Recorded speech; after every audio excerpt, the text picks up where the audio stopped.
आज की वीडियो में हम दो चीजों को कंपेयर करने वाले हैं, दो फूड्स को हम कंपेयर करने वाले हैं। पहला है मिल्क, दूसरा है एग्स।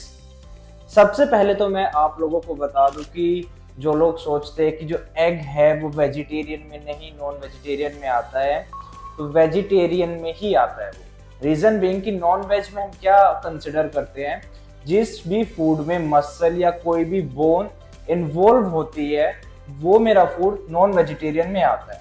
बट जो एग होता है, एग जो मार्केट में अवेलेबल होता है एग, वो नॉन फर्टिलाइज्ड एग होता है। मतलब कि जब एक मुर्गी और एक मुर्गा मेट नहीं करते उस टाइम पर भी वो एग हमारी जो मुर्गी है वो देती है, जो कि अनफर्टिलाइज्ड होता है।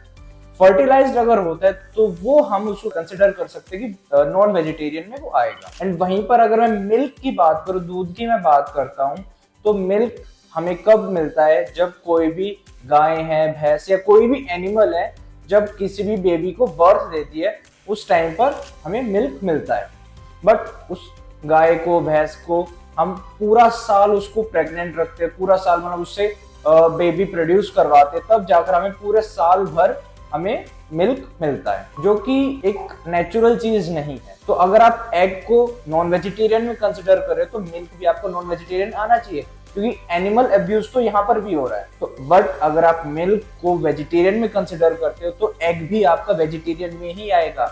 मिल्क उतना ही वेज है जितना कि एग वेज है। अगर आप वेजिटेरियन हो तो आपके पास सिर्फ डेयरी प्रोडक्ट ही एक फूड में चॉइसेस मिलती है कि आप दही ले सकते हो, दूध ले सकते हो, पनीर ले सकते हो। एंड उसके अलावा मैं किसी भी वेजिटेरियन सोर्स की बात करूं, चाहे आप दाल को कंसिडर कर लो, राजमा को कंसिडर कर लो, सोया चंक्स को कंसिडर कर लो, वहां पर आपको एसेंशियल अमीनो एसिड्स नहीं मिलते हैं।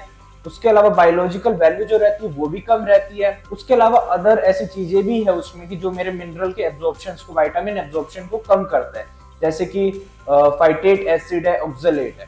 सो अदर आप किसी भी वेजिटेबल को, किसी भी ग्रेन को अगर आप एज ए प्रोटीन का सोर्स कंसिडर कर रहे हो तो वो आपका मेन स्टार्च का सोर्स है, कार्बोहाइड्रेट का सोर्स है, प्रोटीन का सोर्स नहीं है। प्रोटीन के सोर्स की बात करते तो dairy product and animal product ही आपका जो डेली बेसिस पर प्रोटीन इंटेक है उसको फुलफिल कर सकता है। मिल्क की बात करते हैं, दूध की बात करते हैं, तो 100 ml मिल्क में आपको 3 ग्राम प्रोटीन मिलता है। नेचुरल की मैं बात करता हूँ। अगर वहीं पर आप पैक्ड लेते हो तो उसकी गारंटी मैं नहीं लेता हूँ। वहीं पर अगर मैं एक एग की बात करूं, एक होल एग की बात करूं, तो वहां पर मेरे को 6 ग्राम तक प्रोटीन मिलता है। बायोलॉजिकल वैल्यू की बात करें तो मिल्क की बायोलॉजिकल वैल्यू है 90 to 91 उसकी बायोलॉजिकल वैल्यू है। एग की बात करते तो 100 उसकी बायोलॉजिकल वैल्यू है। सो अगर प्रोटीन एब्जॉर्प्शन की भी बात करते हैं तो एग हमारा ज्यादा अच्छे से हमारी बॉडी एब्जॉर्ब करती है। उसके बाद विटामिन की बात करते हैं तो विटामिन में हमारे पास जो मिल्क है उसमें विटामिन के हमें बिल्कुल ही ट्रेस अमाउंट पर मिलता है। ट्रेस मतलब कि ना के बराबर मेरे को वहां पर मिलता है। सो विटामिन के हमें नहीं मिलता है। बी कॉम्प्लेक्स हमें नहीं मिलता है। बी कॉम्प्लेक्स में हमारे पास जितनी भी बी है वो सारी विटामिन होने चाहिए, B1, B2, B5, B9, B6, B12, जितने भी विटामिन है बी के वो सारे होने चाहिए। मिल्क में मेरे को सिर्फ विटामिन B2 एंड B12 मिलता है। वहीं पर अगर मैं एग की बात करूं तो वहां पर मेरे को बी कॉम्प्लेक्स भी मिल जाता है, जो कि मेरे ब्रेन हेल्थ के लिए काफी ज्यादा इंपॉर्टेंट है। सो मिल्क में मेरे को विटामिन भी सारे नहीं मिलते हैं एंड उसके साथ साथ जो प्रोटीन मिलता है उसकी बायोलॉजिकल वैल्यू भी 91 है। 91 को मैं खराब नहीं बता रहा हूँ, दूध को मैं खराब नहीं बता रहा हूँ। मिल्क को आप एक काफी अच्छा एनर्जी ड्रिंक में कंसिडर कर सकते हो, बट मिल्क को आप एक फूड में कंसिडर नहीं कर सकते हो, क्योंकि मिल्क में आपको सारी चीजें नहीं मिलती है। अगर मैं मिल्क की कॉम्पोजिशन की बात करता हूँ, 100 ml में मिल्क की बात करता हूँ, उसमें 80 ml तो वाटर होता है। 20 ml में आपको vitamin, minerals and essential fat, protein and carbohydrate मिलता है। वहीं पर अगर मैं एग की बात करूं, पूरे एग में आपको सारी चीजें मिलती है, उसमें इतना ज्यादा वाटर एंड अदर चीजें नहीं होती है। तो मिल्क को आप फूड की जगह एक एनर्जी ड्रिंक की तरह ले सकते हो। एंड एक और पॉइंट है कि जो मिल्क आप लेते हो उसको रो ही कंज्यूम करो। रो का मतलब मैं ये नहीं कह रहा कि उबालना नहीं, उबालो, बट उसमें एडिशनली शुगर ऐड मत करो। ये एडिशनली जो ये चॉकलेट पाउडर्स आते हैं, मैं नाम नहीं लूंगा, नाम लूंगा तो क्या आपका कॉपीराइट आ जाए।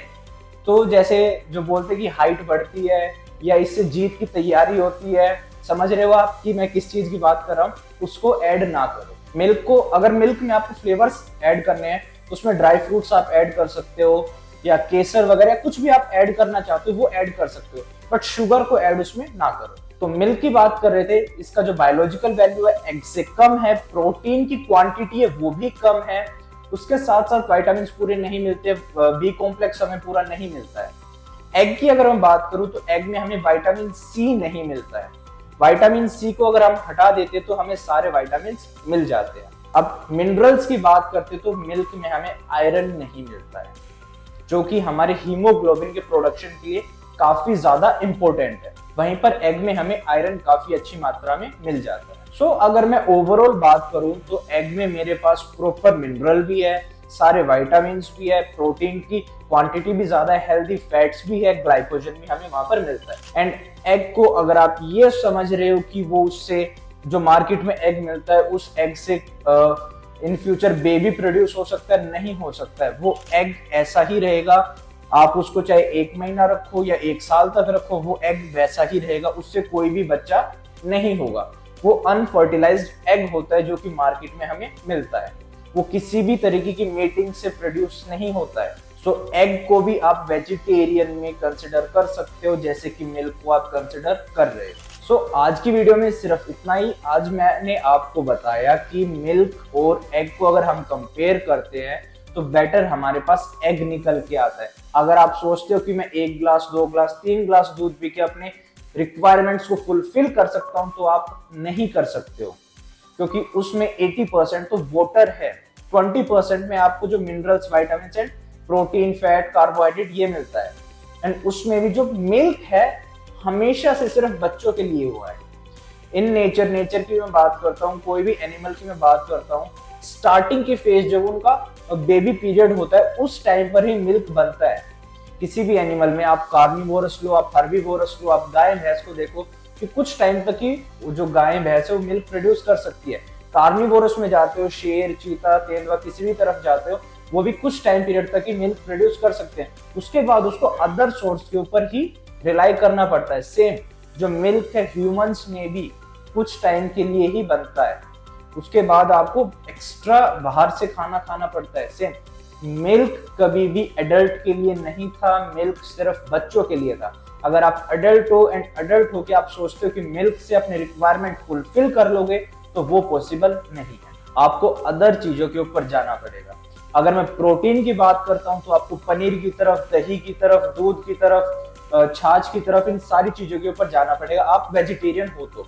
अगर आप नॉन वेजिटेरियन हो तो आप एग खा सकते हो, फिश खा सकते हो, चिकन खा सकते हो, मटन खा सकते हो। एंड अगर विटामिन की भी बात करते हो तो एग में मेरे पास सिर्फ विटामिन सी को छोड़कर सारे विटामिन मिलते हैं। मिनरल्स की बात करें तो ट्रेस मिनरल है, मेजर मिनरल है, सारे मिनरल मेरे को एग में मिलते हैं। वहीं पर मिल्क में मेरे को सारे विटामिन एंड सारे मिनरल्स नहीं मिलते हैं। सो कैसी लगी आज की हमारी वीडियो, कमेंट कर जरूर बताएं। एंड इस वीडियो को उस इंडिविजुअल के पास जरूर शेयर करें जिसको लगता है कि एग नॉन वेज में आता है, नॉन वेजिटेरियन सोर्स में आता है, एंड उसको भी जिसको लगता है कि मिल्क से वो अपने सारे रिक्वायरमेंट्स फुलफिल कर सकता है। एंड ऐसी और भी ज्यादा इंफॉर्मेटिव वीडियोस के लिए, फिटनेस साइंस को समझने के लिए, न्यूट्रिशन साइंस को समझने के लिए आप हमारे चैनल को सब्सक्राइब कर सकते हो, कोच हिमांशु।